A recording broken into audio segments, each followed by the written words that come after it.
I'm Corinne Kozlowski. I'm Kate Bancroft. We are at ULA Cafe in Jamaica Plain. Corinne and I are the co-owners of ULA Cafe.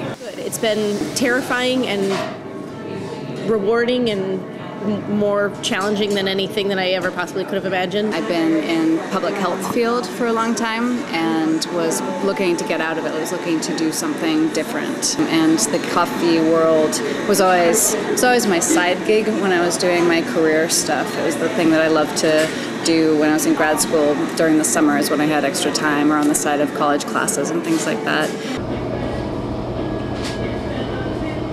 My first job was baking, and that's all I really ever wanted to do. Kate and I, through friends of friends and siblings, ended up being roommates in Jamaica Plain. It was when we joined forces that this became a cafe, coffee house with an in-house bakery. We definitely, if we'd done our own things, it would have been incredibly different, and it's a result definitely of the things that we each wanted in a place. I'd always felt that that JP could really use a cafe, and it didn't seem to have the type that I was looking for. I thought it'd be a really fun project that could be something really creative and be giving back to a community that I really cared about. Opened in 2007 at the converted Heffenreffer Brewery, the neighborhood quickly adopted ULA as their own. This place never feels rushed. They don't, I think because of the sort of the attitude or the vibe that they create here, which is everybody's welcome and people can come in here and do whatever they need to do for as long as they need to do it. The first shift starts about 4:45 in the morning, 4:30 or 4:45, and they do the bake-off, so they do all of the muffins, scones, everything gets baked fresh here, cupcakes, cookies. It wasn't intentional, but it kind of ended up working out such that Kate is kind of more front of the house, managing front of the house. And so that also means coffee and stuff, which was her original kind of interest. And I end up managing the back of the house and doing the baked goods and stuff like that.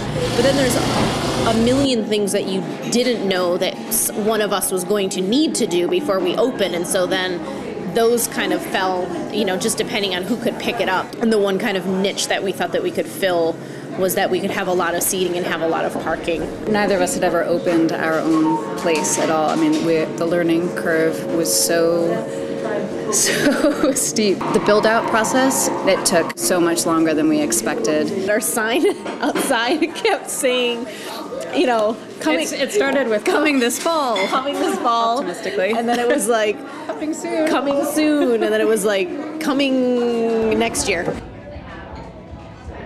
It was really hard to picture what this was actually going to be. Like, we had a vague concept, we had a business plan, we thought through 1,000 details, but it was still really hard to imagine it all the way through. Kate's sister punched red into a baby naming website. Something like that. I mean, it's so random, yeah, into something. And then ULA came up as meaning sacred red in Hawaiian, but it may or may not actually mean that. But mostly we just liked how it sounded with cafe, and we liked that it was kind of ambiguous and it would kind of allow us to be whatever it was this place was going to become. And so the clientele and the staff really, I mean, it's kind of like we made the shell and then they filled it. They made it what it is. And so you couldn't pick up this place and put it anywhere else and have it be the same. Working socially conscious business practices into the cafe, ULA recycles and composts a large degree of their waste and sells fair trade products. I'd say 60% is compost, 30% is recycled, and maybe 10% is trash. Having survived a tough 2009, the cafe is looking forward to at least one big change this year. A walk-in. For the JP Voice, I'm Jason Martyr.